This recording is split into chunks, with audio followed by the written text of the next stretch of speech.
안녕하십니까. 교과서 읽어주는 남자 김영선입니다. 오늘 한국 근대사 6번째 시간 함께 시작하도록 하겠습니다. 3대단원 근대국가 수립의 노력, 2중단원 근대국가 수립운동, 1소단원 동학농민운동 되겠습니다. 오늘 같이 이야기할 우리 동학농민 운동 같이 살펴볼 텐데요. 동학은 우리 종교의 일종입니다. 우리 그 서학의 반대말이라고 생각하시면 되겠고요. 서쪽에서 온 학문이 즉 천주교 서학이 천주교를 가리킨다면 이 동학은 동쪽의 가르침이다 이렇게 생각을 해주시면 되겠습니다. 그리고 이 동학을 믿었던 대다수의 교도들이 농민들이 많았다라는 것도 기억하시고요. 즉 동학을 믿는 농민들의 운동이다 혹은 동학 교도와 농민들이 일으킨 운동이다 이 정도 생각해 주시면 되겠어요. 자, 교과서는 120쪽부터 오늘 4페이지나 봐야겠네요. 자, 학습목표 보시면요, 여러분들 동학농민운동 이렇게 공통적으로 나와 있습니다. 동학농민운동의 배경, 전개, 역사적 의의를 여러분들 말할 수 있다 내지는 뭐 설명할 수 있다라고 생각해 주시면 되겠습니다. 매우 일반적이죠. 어떤 사건의 배경, 전개 그리고 의의까지 살펴본다는 것입니다.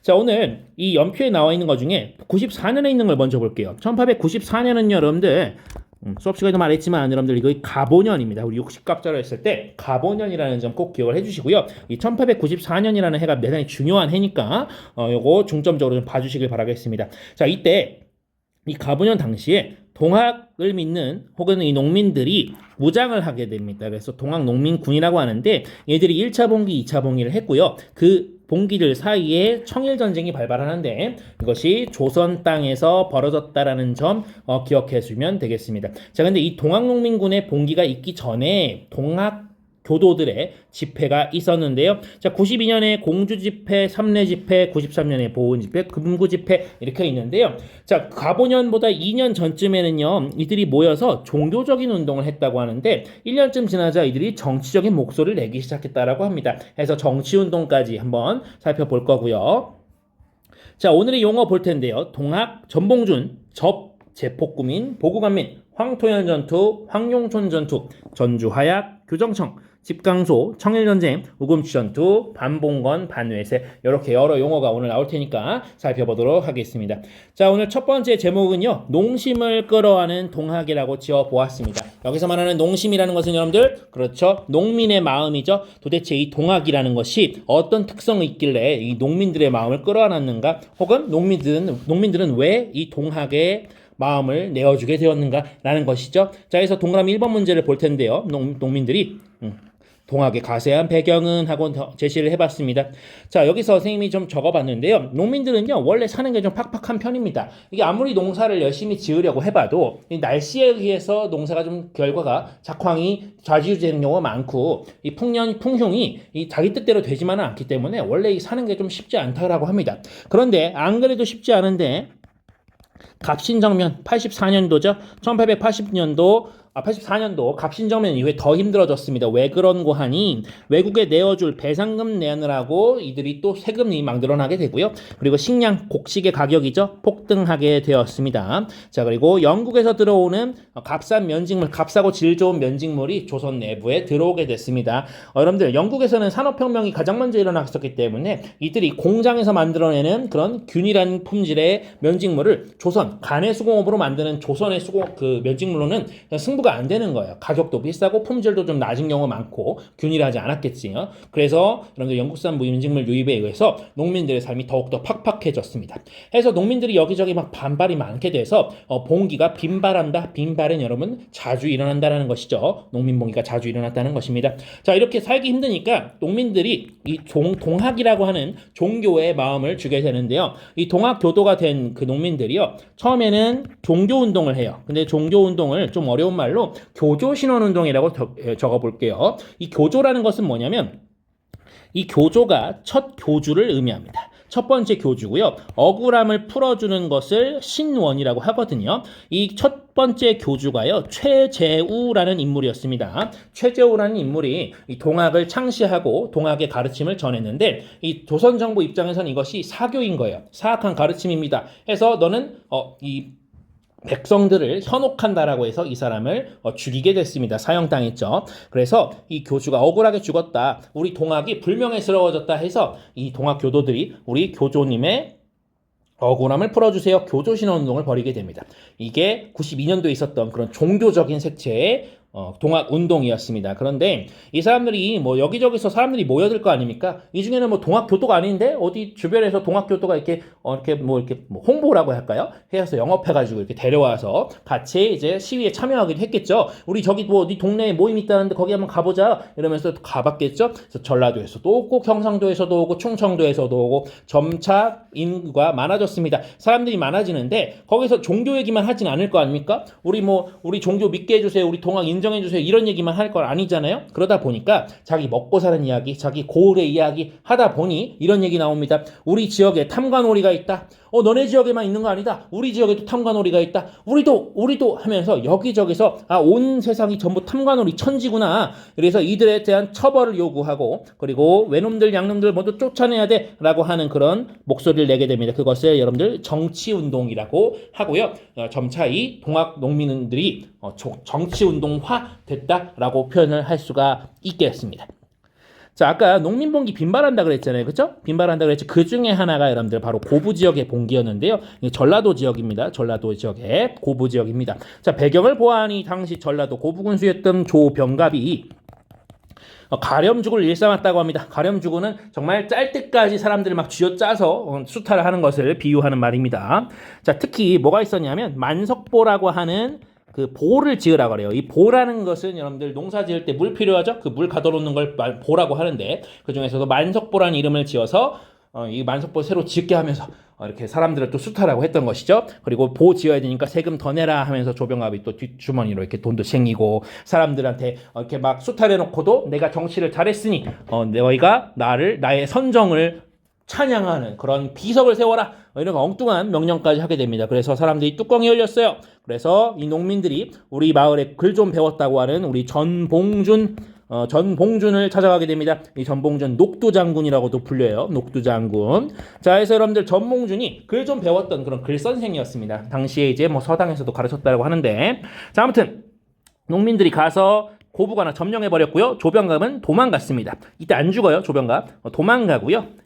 이후에 정부에서 새로운 군수를 보내는데 새로운 군수가 먼저 와서 그런 일이 있었군. 앞으로 그런 일이 다시는 안 일어날 거야 라고 재발방지 약속을 했는데 이 새 군수에 이어서 다음 군수에 이어서 이어서 뒤따라온 안핵사라는 직책이 있습니다. 안핵사는 이 국가에서 뭔가 뭐 봉기라든가 반란이 지역에서 이런 밀란이 일어났을 때 그것을 좀 이렇게 정확히 시시비비를 가리려고 그런 것들을 좀 조사하러 보내는 그런 임시 관직이에요.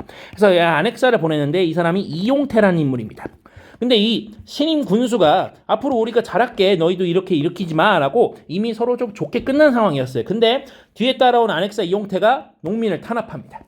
해서 어디 저기 버르장머리 없는 농민놈의 자식이 우리 양반님들한테 개기느냐 하면서 이 주모자 누구야 하면서 막 전봉준이랑 잡아들이려 그래요. 그런 상황에서 피신했다가 사람들이 이제 다시 일어나게 되는 것이 바로 여러분들 1차 봉기 되겠고요. 자, 주의사항은 여러분들 지금 뭔가 약간 후대에 좀 도식화시켜서 나누는 거긴 한데요. 이 고부봉기 이후에 1차 봉기가 있는 겁니다. 선생님 고부가 먼저 일어났잖아요. 그럼 이것도 1차 봉기 포함 아닌가요? 보통 그렇게 보진 않고요. 고부에서 이렇게 약간 이렇게 조그만하게 사건이 있었는데 그것을 재점화시키면서 이용태가 재점화시키면서 1차 봉기가 된다. 이렇게 이해를 해주시면 되겠습니다. 자, 그래서 여러분들 고부봉기 이후에 피신했던 전봉준이요.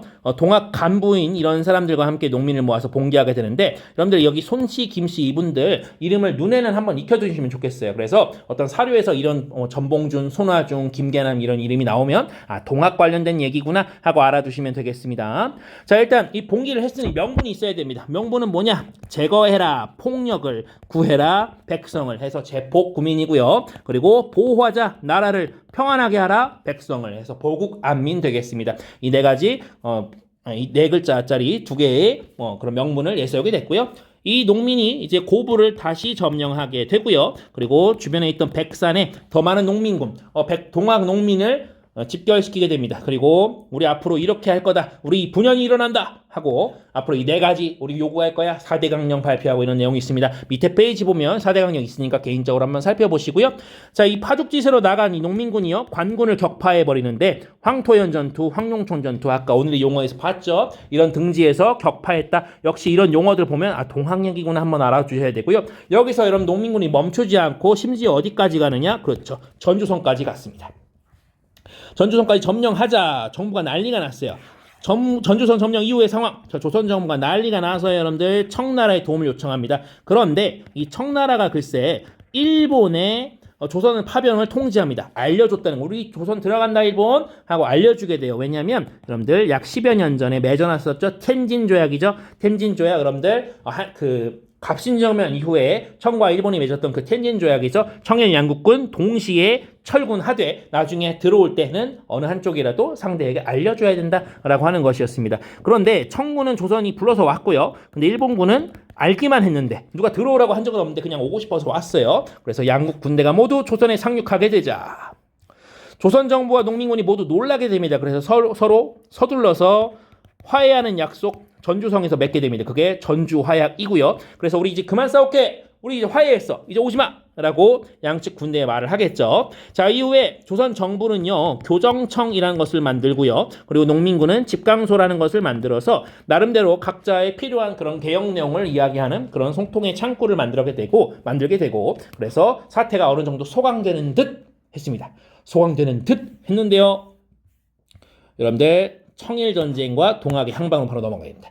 이들이 동학농민군이 두 번째 봉기를 하게 됩니다. 아니 선생님 아까 교정청 얘기했고 농민군이 집강소 얘기해서 이제 서로 개혁에 대한 이야기를 평화적으로 할 수 있게 되는 것 같은데요. 아니 그렇지 않습니다. 그런데 상황이 어떻게 됐냐면 자 청과 일본이 지금 조선 땅에 오긴 왔는데 이 군대를 보낸 즉 출병한 명분이 사라지게 되었습니다. 왜냐? 농민군 해산하고 집강소 만들었죠. 그런데 이 과정에서 물러가라고 요청을 했는데도 일본군이 물러가지 않고 철수 요구 불응하고 심지어 조선의 왕 고종이 있는 경복궁 점령하고 이제 막 집에 가려는 청나라 군대를 습격하게 됩니다. 기습하게 됩니다. 청나라 군대가 공격을 당하게 됐죠. 그래서 조선 땅에서 청일전쟁이 벌어졌고요.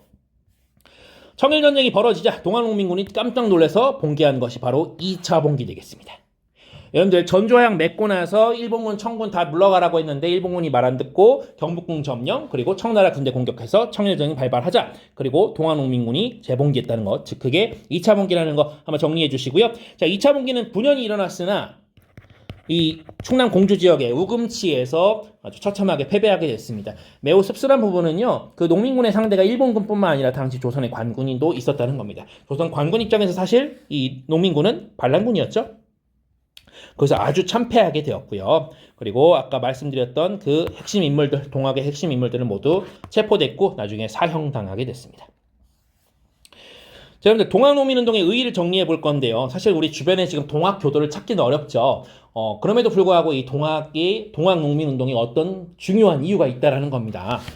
자, 일단 여기 들어갈 조항가 매우 중요한데요. 여러분들 농민들 스스로 지배층을 억압하고 지배층으로부터의 억압과 착취해서 농민들 스스로 벗어나기 위해서 일으킨 그런 반봉건 운동이라는 겁니다. 자, 봉건이라는 용어는요. 주로 역사에서 옛날부터 이어져 왔는데 그중에 구린 거.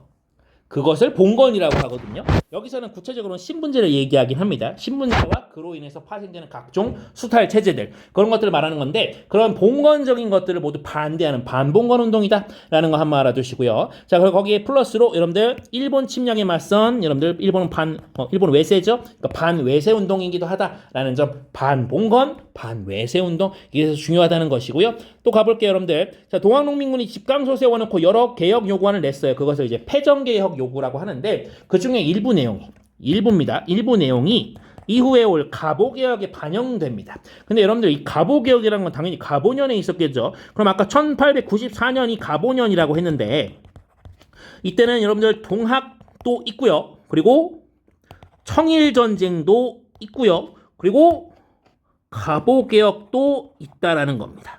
아주 복잡한 해죠. 1894년. 사실 95년까지도 이어지긴 하는데요. 어쨌든 1894년 가보년이 매우 이렇게 뭔가 바쁜 해였다는 거, 숨가쁘게 돌아가는 해였다는 거 알아두시고요. 이건 참고 삼아서 그냥 말씀드렸어요. 자, 아무튼 이 패전개혁 요구안, 농민군의 요구 중 일부가 가보개혁에 반영되었고요. 그 중에 대표적인 게 신분제 폐지가 있었습니다.